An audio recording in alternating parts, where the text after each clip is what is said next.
That decision wasn't simply an investment. It was an act of faith in the ingenuity and spirit of this nation. A chill swept through Kensington Palace when Prince William stepped forward with a tone Britain hadn't heard from him in years measured, heavy, and unmistakably final.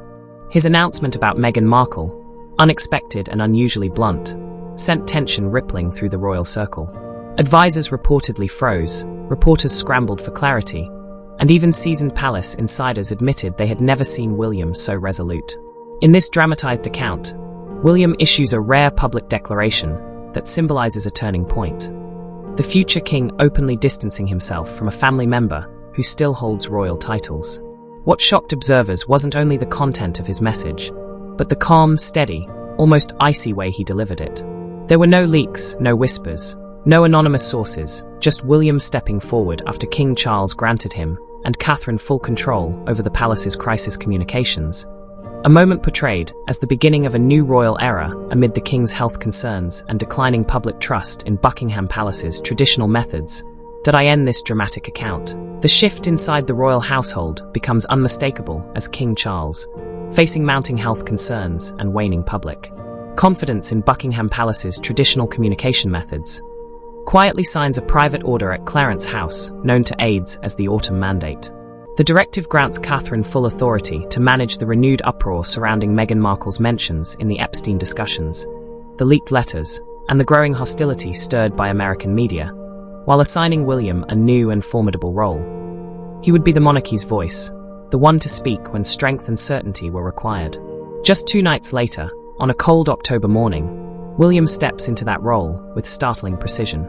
As Meghan's media network in California ignites with accusations of bullying, emotional pressure, favoritism toward Catherine, and unfair treatment from King Charles, William, after 5 years of silence, delivers a direct and unprecedented response.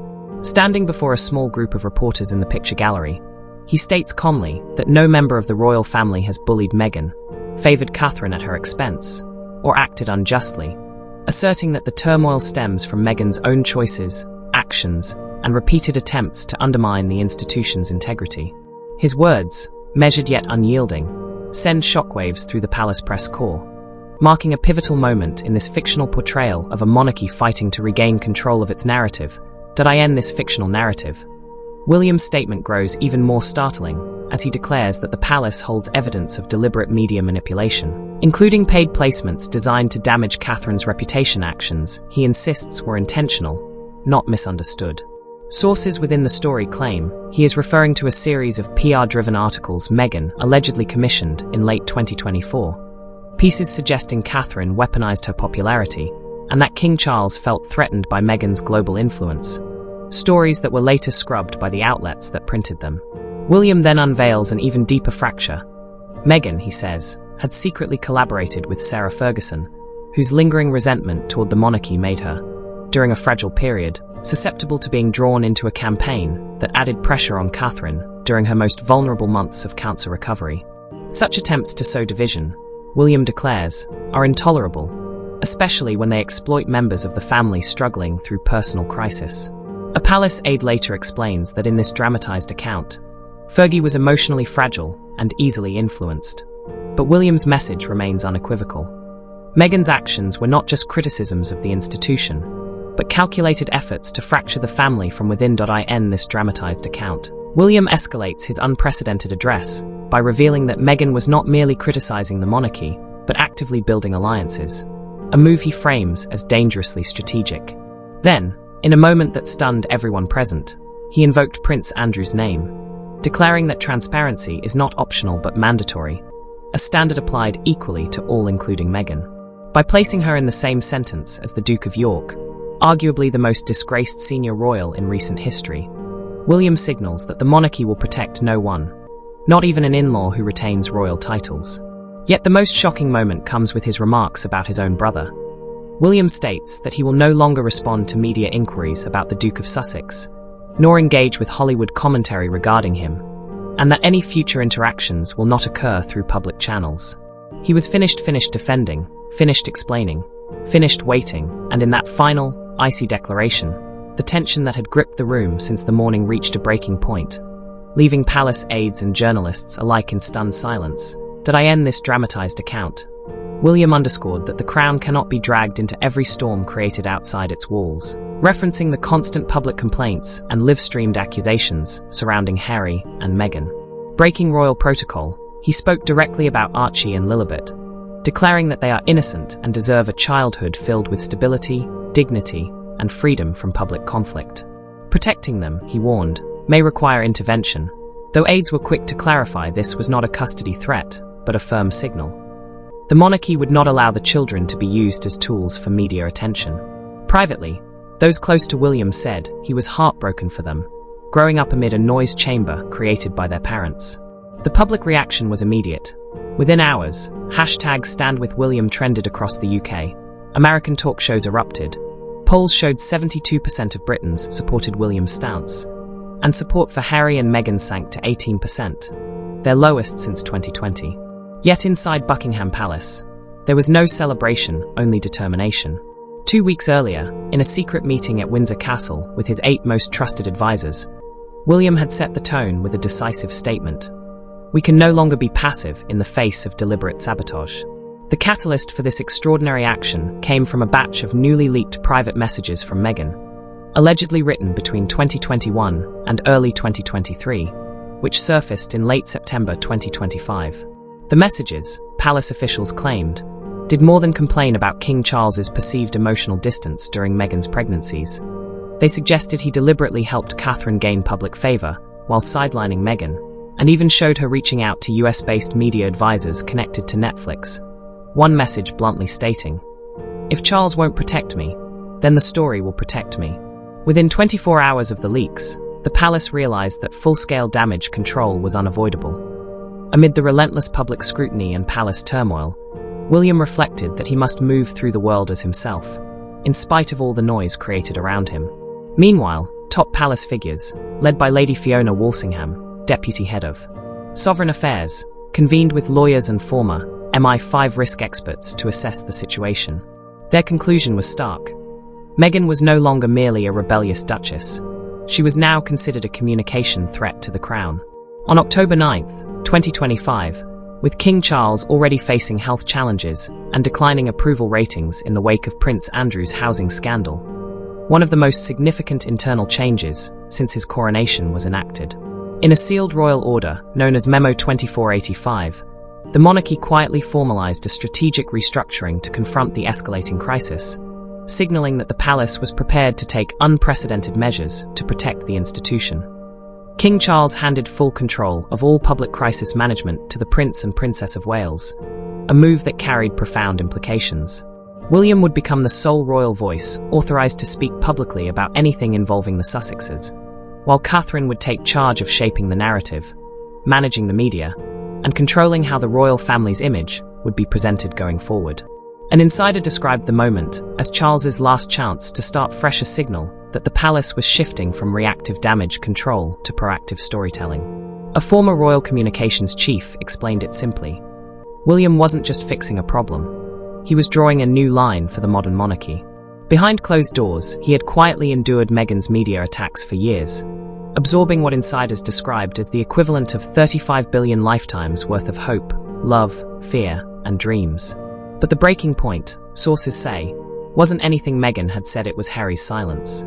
After multiple public claims from Meghan accusing the palace of racism, elitism, and emotional abuse, Harry offered no defense in public and privately seemed to go along with her statements. William reportedly reached out to him in early October with a direct and urgent message. "You know this isn't true. You lived it. You know Catherine has never acted with cruelty, so why won't you speak up?" Harry's reply, according to a palace aide, was chilling. "Telling the truth means I lose everything." To William, that crossed the final line. He realized he could no longer shield or protect, and the moment demanded decisive action. According to palace aides, William's stance had shifted decisively from patience to direct confrontation, particularly as the focus turned to the children, Archie and Lilibet. During his public statement, he emphasized that the crown would never strip the children of their rights or dignity, but he also delivered a line that stunned the public. If staying quiet harms the emotional well-being of children, then this silence must end. Sources confirmed that the palace even explored legal avenues to protect the children if Harry and Meghan's public battles became dangerously unstable, though no action was ultimately taken. Catherine reinforced the message privately, telling a senior aide, "We will not let those children become characters in a play written for California audiences." The tension intensified with the revelation of Sarah Ferguson's unexpected involvement. William publicly noted Fergie's role in supporting Meghan, a connection reportedly rekindled at a charity event in Monaco in early 2025.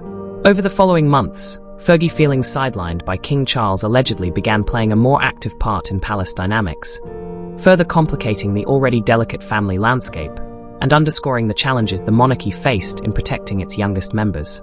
Meanwhile, William's team uncovered encrypted messages suggesting that Meghan and Sarah Ferguson were allegedly coordinating a media strategy aimed at undermining Catherine's public image during her recovery from illness.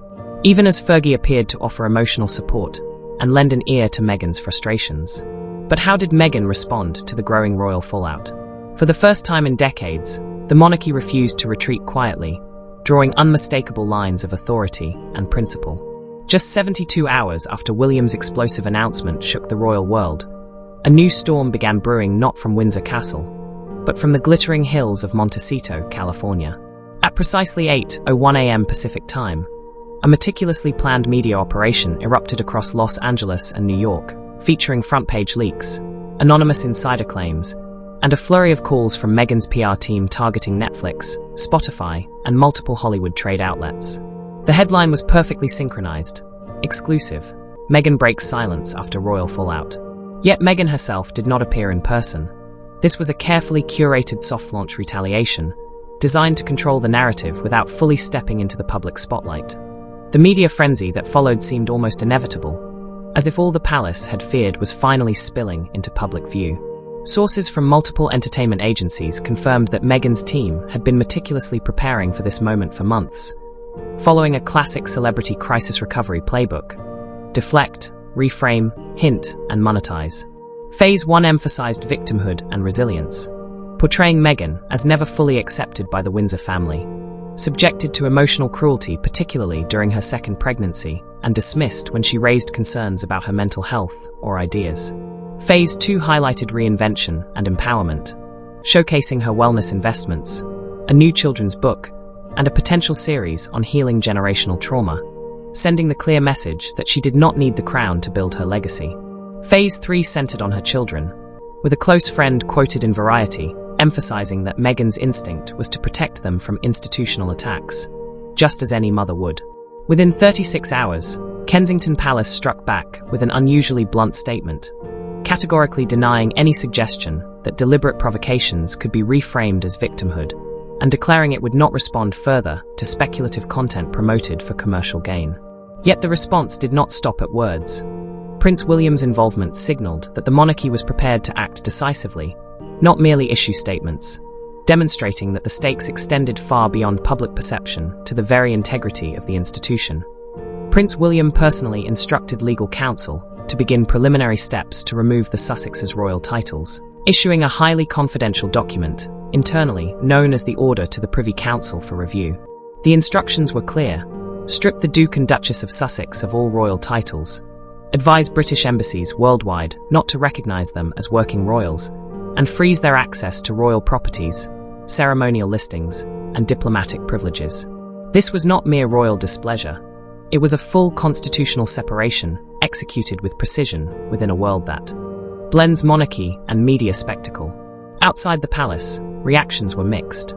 Executives at major streaming platforms privately admitted royal fatigue among audiences, while a veteran dealmaker remarked, "There's only so many times you can burn the same bridge and expect applause." This drama may sell headlines, but it's burning long-term trust. Others were blunt. William represents the global institution. Meghan has Instagram, and Oprah, there is no real comparison in gravitas. Yet some opportunities persisted. A New York publisher reportedly fast-tracked Meghan's upcoming memoir, and a podcast company reopened talks for a limited series exploring untold royal stories from her perspective. The message was unmistakable: the media war had only just begun. Back in London, neither King Charles nor Princess Catherine spoke publicly, though their silence was deliberate. Aides confirmed that Charles had authorized William to act on the sovereign's behalf in all communications regarding the Sussexes. Meanwhile, Princess Catherine returned to public life with quiet, undeniable strength. Just 3 days after Meghan's Hollywood leaks, she visited a pediatric cancer center in Oxford, her presence calm yet commanding. Observers noted her poise, elegance, and the subtle symbolism of an anchor-shaped brooch, a quiet signal of stability amid the storm. When a young child asked if she was okay, aware of swirling media speculation, she replied simply but powerfully, "I'm very well, thank you." We all have to be strong sometimes, don't we? Those 7 words from Princess Catherine, spoken simply, yet seen by many as a quiet rebuttal to Meghan's narrative of public despair, spread like wildfire. Yet the palace's most severe signal was not directed at Meghan, but at Prince Harry. In a confidential briefing leaked to The Times, a senior advisor summarized William's private stance.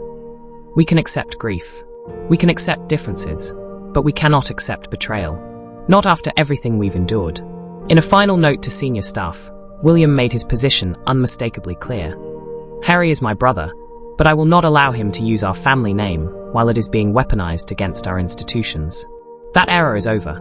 Insiders now say this is Harry's last chance. Should he continue following Meghan's media strategy, he risks losing all official recognition, royal titles, ceremonial privileges, and any future chance to be part of family legacy projects. As one aide put it bluntly, he must choose either the drama or the dynasty. While William delivered one of the strongest rebukes in modern royal history, all eyes turned naturally to the woman at his side, Princess Catherine.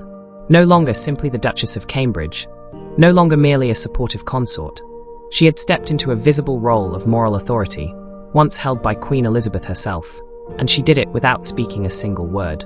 Her first public appearance after William's declaration was symbolic in every detail. She arrived at the St. Bartholomew's Foundation Gala in a minimalist cream gown, with no tiara and no dramatic entrance, wearing only a single white poppy pinned to her neckline. The message was unmistakable: peace, remembrance, and restraint. Despite years of media scrutiny, comparison narratives, and the mounting pressures of recent events, Catherine projected calm authority, signaling that the monarchy's moral and symbolic center remained intact. Despite direct attacks from Meghan's Hollywood allies, Catherine's composure remained resolute, kind, and surgically precise. One royal reporter noted that the temperature seemed to drop the moment she entered a room, not because she was cold, but because her presence brought clarity and calm. Insiders confirmed that the past 6 months had taken a heavy toll on her. Caring for her children, supporting King Charles through treatment, and managing a royal calendar nearly double its usual weight left little room for reflection, let alone retaliation. Yet when privately questioned about Meghan's accusations of favoritism and bullying within the royal household, Catherine responded in a way that stunned even veteran aides. "I forgive her, but I will not absorb her pain as my fault," leaked to The Telegraph. This statement was less a denial than a refusal to be emotionally manipulated, perfectly embodying the new approach William and Catherine championed: directness without cruelty, response without drama, and duty over distraction. While King Charles remained the entitled monarch, Catherine alongside William carried the crown's emotional authority, stepping into the space once held by Queen Elizabeth with steady, maternal, unshaken presence.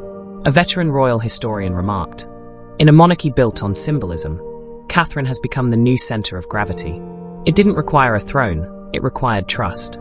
The public seemed to agree. Polls by The Times and YouGov showed that over 76% of British citizens now viewed Catherine as the most trusted royal, above Charles, William, and even the late Queen's legacy. Behind closed doors at Kensington Palace, William made his final irreversible move. The royal family formally and permanently cut all official ties with Meghan Markle. From that moment onward, they would not respond to, endorse, or recognize any public or media statements made by her or her representatives under the guise of royalty, a line drawn in stone that included his own brother. At the heart of this decision lay a deeply fractured relationship once filled with laughter, rugby matches, and wedding speeches. William, pragmatic and patient, had quietly observed from the shadows as the Sussex brand shifted from sympathetic outsiders into aggressive disruptors. The breaking point came when leaked production memos and insider accounts revealed Meghan's plan to pitch a Netflix docuseries framing royal motherhood by comparing her parenting journey with Catherine's, implying favoritism, emotional neglect, and institutional racism. What particularly enraged William was Meghan's quiet alliance with Sarah Ferguson, the Duchess of York, long estranged from the senior royals, who had become an unexpected force in this escalating media battle. According to insiders, Sarah Ferguson had been acting as a strategic advisor to Meghan, using old grudges to fuel new media attacks aimed directly at Catherine. William reportedly called it what it was: not a media strategy, but warfare. The ultimate perceived betrayal came when Harry, in a Hollywood speech, criticized the monarchy for emotional cruelty and directly named William, falsely suggesting that he had ignored Meghan's suicidal thoughts, despite the private medical care she received through palace channels in early 2019. William's response was measured, detached, and resolutely firm. "If Harry chooses a path of distortion, I mourn that choice, but I will no longer follow behind him cleaning the footprints." Perhaps the most shocking moment came when he spoke about Archie and Lilibet. If the environment they are growing up in becomes toxic beyond repair, the Crown will offer sanctuary, not as a royal claim, but as a duty to two children born into chaos. Though legally symbolic, the statement struck like moral thunder, accusing Harry and Meghan of using their children to gain public sympathy, while exposing them to constant scandal. William cited examples of press manipulation. Photos of the children withheld unless outlets used precise language, conflicting christening invitations, the use of Lilibet's name, which had distressed Queen Elizabeth in her final months, and scripts pitched to producers in California, including the children by name. "We lost our mother to a world of flashing lights and broken truths," he said. "I will not watch another generation of children grow up under the weight of someone else's trauma." Referencing Prince Andrew, he reminded all that the monarchy does not reward disgrace with continued privilege. With that, he formally began revocation. Meghan's remaining honorary titles were suspended. The Sussex brand was barred from royal literature. Harry's honorary military affiliations were to be reviewed, and Hollywood agencies were quietly asked to stop using royal in association with the Sussexes without palace approval. King Charles, recovering from treatment, offered silent approval, acknowledging that the time had come to protect the institution from self-destruction. For 5 years, the monarchy had struggled to remain steady in a world dominated by influencers and sensationalized media, often reacting instead of planning. That changed when Charles gave William full control over public statements regarding Meghan, marking a shift from diplomacy to firm principle. There would be no more confusion over who spoke for the crown, no more ignoring conflicting stories, and no more letting family drama threaten its stability. Catherine, though rarely mentioned publicly, remained central. Her silence in the face of Meghan's repeated comparisons, accusations, and symbolic slights was not weakness, it was protection, safeguarding her children, the crown, and her husband caught between brotherhood and duty.